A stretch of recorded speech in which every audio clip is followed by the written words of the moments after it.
I'd like to invite Dr. M.V. Pillai sir. He is well known to the community. He is a physician specialized in internal medicine, hematology, and medical oncology.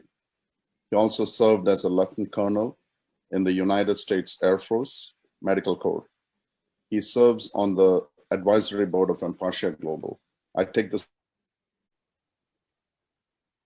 Good morning, Bablu and Benny and Vinod. Okay. Can you hear me?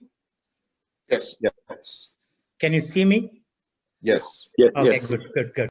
Okay, good morning, Bablu and Benny, Vinod and Sarah, and of course, Professor Mudugad, who is bringing in the magical realism into the best social service movement of American Malayalis. Since all of us speak Malayalam and to be at home and to make that all the conversations and appeals go to the heart of you, let me switch gears and talk to you in Malayalam, because even if somebody else is overhearing, the comments will stay within us. പ്രിയപ്പെട്ട സുഹൃത്തുക്കളെ, ശ്രീ ഗോപിനാഥ് മുതുകാട് ഉദ്ഘാടനം ചെയ്ത ഈ വെബ്സൈറ്റിന് ഒരുപാട് അസാധാരണമായ സാധ്യതകളും വിധാനങ്ങളും ഉണ്ടെന്ന് പറയാൻ എനിക്ക് സന്തോഷമേ ഉള്ളൂ. പഴയ കാലത്തെ ബ്രിട്ടീഷ് സാമ്രാജ്യത്തെക്കുറിച്ച് പറഞ്ഞിരുന്നു, that is an empire where the sun never sets. ഒരിക്കലും സൂര്യൻ അസ്തമിക്കാത്ത ഒരു സാമ്രാജ്യത്തിന്റെ അധിപതിയായിരുന്നു പഴയ കാലത്തെ ബ്രിട്ടീഷ് രാജാവ്. ഏതാണ്ട് എംപാഷ്യയ്ക്കും ആ ഒരു ദിശയിലേക്കാണ് യാത്ര ആരംഭിച്ചിരിക്കുന്നത്. അയർലൻഡിനെ കുറിച്ച് പറഞ്ഞു, ഒരുപക്ഷെ ന്യൂസിലൻഡിൽ നിന്നും ഓസ്ട്രേലിയയിൽ നിന്നൊക്കെ നിങ്ങൾക്ക് അംഗങ്ങളും പിന്നെ സഹകരണവും കിട്ടുന്നിരിക്കും. അങ്ങനെ വരികയാണെങ്കിൽ അമേരിക്കയിൽ പകലായിരിക്കുമ്പോൾ നട്ടപ്പാതിരായോ പ്രഭാതമോ ഉള്ള ഒരു രാജ്യത്ത് നിന്ന് പോലും ആൾക്കാർ ഇതിൽ പങ്കെടുക്കുമായിരിക്കും. അപ്പോൾ എംപേഷ്യ is building an empire where the sun will never set. ഇനി എനിക്ക് പറയാനുള്ളത് 10-42 കൊല്ലമായി ഇന്ത്യക്ക് പുറത്തുള്ള ഒരുപാട് പ്രസ്ഥാനങ്ങളുമായിട്ട് സഹകരിച്ച് പ്രവർത്തിച്ചതിൽ നിന്ന് കിട്ടിയ കുറച്ച് അനുഭവ പാഠങ്ങളാണ്. അതിപ്പോഴാണ് പറയാൻ ഏറ്റവും നല്ലത്. കാരണം നമ്മൾ തുടക്കത്തിലാണ് ഇക്കാര്യങ്ങൾ ശ്രദ്ധിക്കേണ്ടത്. നമ്മൾ മലയാളികളെ കുറിച്ചുള്ള ഏറ്റവും വലിയ പരാതി നമ്മൾ ആരംഭ ശൂരത്വത്തിന്റെ ആൾക്കാരാണെന്നാണ്. വലിയ ആർഭാടത്തോടുകൂടും വലിയ തടപടലോടും കൂടി നമ്മൾ ഒരുപാട് പ്രസ്ഥാനങ്ങളും സംഘടനകളും എല്ലാം കെട്ടിപ്പടുക്കും. 1-2 വർഷം കഴിയുമ്പോൾ അതിൻ്റെ ഒരു പൊടി പോലും കാണുകയില്ല. ഇത് എന്തുകൊണ്ടാണ് ഇങ്ങനെ സംഭവിക്കുന്നത് ഞാൻ ആലോചിക്കാറുണ്ട്. ഇത് നമ്മുടെ മാത്രം പ്രശ്നമല്ല. കേരളത്തിലെ സംഘടനകളും കേരളത്തിലെ പ്രസ്ഥാനങ്ങളും കേരളത്തിലെ ജനോപകാരപ്രദമെന്ന് അതിൻ്റെ സ്ഥാപകർ അവകാശപ്പെടുന്ന പല കാര്യങ്ങളുടെയും ഗതി ഇങ്ങനെയൊക്കെ തന്നെയാണ്. 2-3 കൊല്ലം കഴിയുമ്പോൾ ഇതിനെക്കുറിച്ച് യാതൊന്നും നമ്മൾ കേൾക്കുന്നില്ല. ഈ ഒരു അധപ്പതനത്തിലേക്ക് എംപാഷ വീഴരുത്. അതിന് 1-2 ചെറിയ നിർദ്ദേശങ്ങൾ, എൻ്റെ എളിയ അനുഭവത്തിൽ നിന്ന് പറയുന്ന നിർദ്ദേശങ്ങളാണ്. നിങ്ങൾക്ക് സ്വീകരിക്കുകയോ സ്വീകരിക്കാതിരിക്കുകയോ ചെയ്യാം. ഒന്ന്, അതീവ വ്യക്തതയുള്ളതായിരിക്കണം ഇതിൻ്റെ ലക്ഷ്യങ്ങൾ.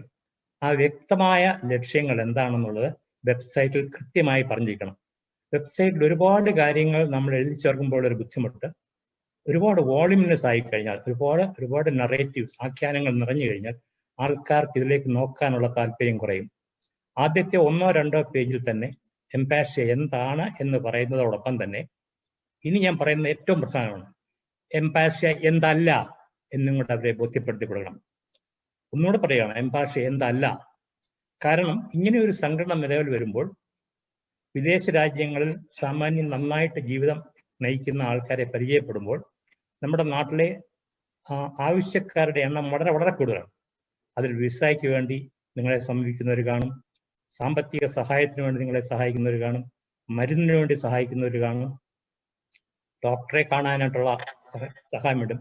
നമുക്ക് ചെയ്യാൻ കഴിയാത്ത കാര്യങ്ങൾ ദയവായി തുടക്കത്തിലെങ്കിലും ഏറ്റെടുക്കാതിരിക്കുക. കുടുംബ കലഹമാണ് നിങ്ങളുടെ ഏറ്റവും മുന്തിയ ഒരു പ്രശ്നമായി ഇവിടെ അവതരിപ്പിച്ചത്. നല്ല കാര്യം. കാരണം ഇന്ന് ഇന്ത്യയിലെ ഏറ്റവും ഒടുവിൽ കിട്ടിയ കണക്കനുസരിച്ച് national bureau of crime statistics പറയുന്നത് ഇന്ത്യയിൽ ഏറ്റവും അധികം ആത്മഹത്യ നടക്കുന്നത് നമ്മുടെ കൊല്ലം ജില്ലയിലാണ്. കണക്ക് കേട്ട് ഞാൻ ഞെട്ടിപ്പോയി. ഇന്ത്യയിലെ ശരാശരി ആത്മഹത്യാ നിരക്ക് 1,00,000-4,00,000-5,00,000 ആണ് ഇന്ത്യ മൊത്തത്തിലെടുത്തത്. കൊല്ലത്തെ പ്രതിവർഷ ആത്മഹത്യാ നിരക്ക് 1,54,000 പേരാണ്. അപ്പോൾ ദൈവത്തിന്റെ സ്വന്തം നാടെന്നും കേരള മോഡൽ എന്നും ഒക്കെ നമ്മൾ വാഴ്ത്തിപ്പാടുന്ന കൊച്ചു കേരളത്തിലെ കൊല്ലം ജില്ലയിലാണ് ഏറ്റവും അധികം ആത്മഹത്യ നടക്കുന്നത്. 54 പേര് 1,00,000. ഇങ്ങോട്ട് വന്നാലോ, അമേരിക്കയാണ് ഏറ്റവും സമ്പന്ന രാഷ്ട്രമെന്നും എല്ലാ പുരോഗതികളുടെയും ചന്ദ്രനിൽ പോകുന്നു, ചൊവ്വയിലേക്ക് പോകാൻ തയ്യാറെടുക്കുന്നു, നോബൽ പ്രൈസ് വാരിക്കൂട്ടുന്നു, ഒളിമ്പിക്സിലും ഓസ്കാറിലും ഒക്കെ മെഡലുകൾ വാരിക്കൂട്ടുന്നു. ഈ അമേരിക്ക 48 മണിക്കൂറിന് മുമ്പ് നമ്മളെ ഞെട്ടിപ്പിച്ച ഒരു ദൃശ്യം നമുക്ക് കാണിച്ചു തന്നു. ജോർജിയയിലും മിഷിഗനിലും ഒക്കെ ആയിരക്കണക്കിന് ആൾക്കാർ ഒരു നേരത്തെ ആഹാരത്തിന് വേണ്ടി ക്യൂ നിൽക്കുന്നു, താങ്ക്സ് ഗിവിങ് ആഘോഷിക്കാൻ. വന്നിരിക്കുന്നത് ലെക്സസിലും BMW ഒക്കെയാണ്. അപ്പൊ പുറത്ത് കാണുന്ന മോഡിയല്ല അകത്തുള്ളതെന്ന് അവർ നമ്മളെ ബോധ്യപ്പെടുത്തുന്നു. അല്ലെങ്കിൽ എന്തിനാണ് 1.5 മൈൽ നീളത്തിലുള്ള ക്യൂ കാറിലിരുന്ന് പിറ്റേ ദിവസത്തെ താങ്ക്സ് ഗിവിങ്ങിന് കഴിക്കാനുള്ള ആഹാരത്തിന് വേണ്ടി ഭിക്ഷ യാചിക്കുകയാണ് വാസ്തവത്തിൽ. പുറത്ത് കാണുന്ന ഈ ആർപ്പാടവും പുറത്ത് കാണുന്ന ഈ സുഭിക്ഷയ്ക്കും അപ്പുറത്ത് എന്തൊക്കെയോ അവിടെ അടിഞ്ഞുകൂടുന്നുണ്ട്. ഇന്ത്യ ആയാലും കേരളമായാലും കൊല്ലമായാലും അമേരിക്കയിലെ ജോർജിയ ആണെങ്കിലും ഇതൊക്കെ തന്നെയാണെന്ന് നമുക്കറിയാം. അപ്പൊ കുടുംബ കലഹങ്ങളുടെ അടിസ്ഥാന കാരണമായി നമ്മുടെ തന്നെ കവി കുഞ്ചൻ നമ്പ്യാർ പറഞ്ഞത്, കനകം മൂലം കാമിനി മൂലം കലഹം പലവിധം ഉലകിൽ സുലഭം. കുടുംബം കഴിഞ്ഞ് നമ്മുടെ സംസ്ഥാനത്തിന്റെ തന്നെ ഗതി ഇപ്പൊ ഈ ഗതിയിലേക്കാണ് പോകുന്നത്. നമുക്കറിയാം, പത്രങ്ങളും മാധ്യമങ്ങളും കാണിക്കുന്നു. ഇത് വളരെ വളരെ സങ്കീർണമായ ഒരു പ്രശ്നമാണ്. നമുക്ക് ഇതൊരു സപ്ലിമെന്റ് ചെയ്യാനേ പറ്റുള്ളൂ. ഇതിന്റെ പരിഹാരം സബ്സ്റ്റിറ്റ്യൂട്ട് ചെയ്യാൻ നമുക്കുള്ള ശേഷിയില്ല. മതി സപ്ലിമെന്റ് എങ്കിൽ സപ്ലിമെന്റ്. പണ്ട് പറയാറില്ല, it is better to light a candle than curse the darkness. കൂരിരുട്ടിനെ പഴിക്കുന്നതിനേക്കാൾ നല്ലത് ഒരു ചെറിയ മെഴുകുതിരി നാളം കത്തിച്ചു വെക്കുകയാണ്. അപ്പോൾ 2 കാര്യങ്ങൾ ഞാൻ നിർദ്ദേശിച്ചോട്ടെ. ഒന്ന്, ഈ വെബ്സൈറ്റ് അതീവ ലളിതമാക്കി വെക്കുക. 2, വെബ്സൈറ്റിൽ കൂടെ വ്യക്തമായി പറയുക എന്താണ് ഈ സംഘടനയ്ക്ക് ചെയ്യാൻ കഴിയാത്തതെന്ന് വ്യക്തമായി പറഞ്ഞിരിക്കണം. 3, അറ്റൻഷൻ ടു ഡീറ്റെയിൽസ്, വിശദാംശങ്ങളിലേക്കുള്ള ശ്രദ്ധ. അപ്പൊ നമ്മുടെ ഗവൺമെന്റിനെ കുറിച്ചൊക്കെ ഉള്ള പരാതി, അമേരിക്കൻ ഗവൺമെന്റ് ആയാലും കേരള ഗവൺമെന്റ് ആയാലും കേന്ദ്ര ഗവൺമെന്റ് ആയാലും നാം കേൾക്കുന്ന ഒരു സ്ഥിരം പരിപാടിയുണ്ട്. ഒരുപാട് നല്ല പദ്ധതികൾ പ്രാവർത്തികമാക്കാൻ നോക്കുന്നു, ഒന്നും ലക്ഷ്യപ്രാപ്തിയിൽ എത്തുന്നില്ല. Attention to details, clarity of thought, declaration of what this organization is not about. ഇത് 3 ഉണ്ടായിരിക്കണം. അവസാനമായി ഒന്നുകൂടി, ആധുനിക മാനേജ്മെന്റ് ടെക്നിക്കിലെ ഏറ്റവും പ്രധാനമായ ഒരു കാര്യം അവരെടുത്ത് കാണിക്കുന്നത്, ഒരു പ്രസ്ഥാനത്തിന്റെയോ അല്ലെങ്കിൽ ഒരു സംഘടനയുടെയോ വിജയം അളക്കാൻ പരിമാണത്തിന് ഒരു മാർഗം ഉണ്ടായിരിക്കണം. There should be a metrics to assess your performance.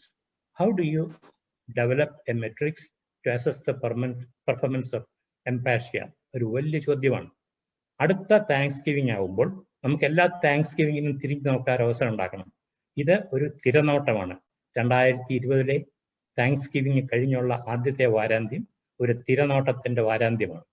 2021 thanks giving കഴിഞ്ഞുള്ള ആദ്യത്തെ വാരാന്ത്യം നമുക്കൊരു തിരിഞ്ഞു നോട്ടത്തിനുള്ള സമയമായിരിക്കണം.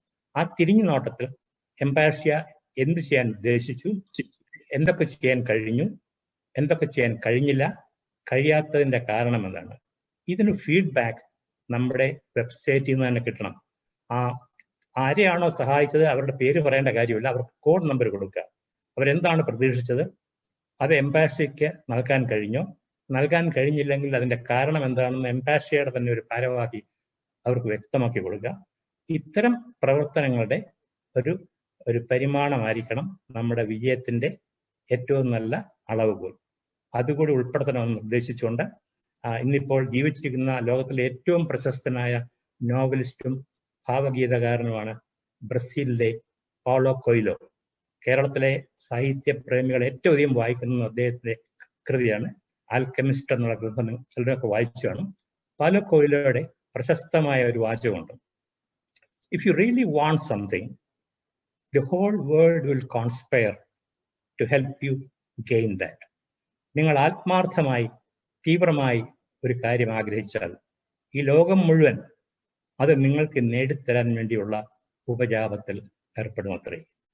എംപാഷ്യ 2021 താങ്ക്സ് ഗിവിംഗ് കഴിഞ്ഞുള്ള വാരാന്ത്യത്തിൽ സ്വന്തം പ്രവർത്തനം വിലയിരുത്തുമ്പോൾ ഈ വാക്ക് അർത്ഥവത്തായി തീരട്ടെ എന്ന് ആശംസിച്ചുകൊണ്ട് ഈ വെബ്സൈറ്റിന് സർവ്വമംഗളങ്ങളും നേരുന്നു. നന്ദി, നമസ്കാരം.